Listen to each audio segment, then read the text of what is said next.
শুনতে পেলুম পোস্তা দিয়ে তোমার নাকি মেয়ে বিয়ে, গঙ্গারাম কি পাত্র পেলে?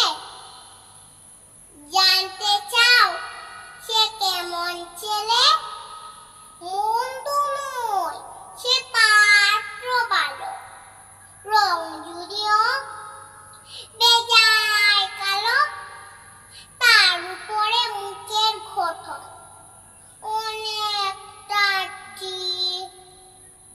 পেছার মতো।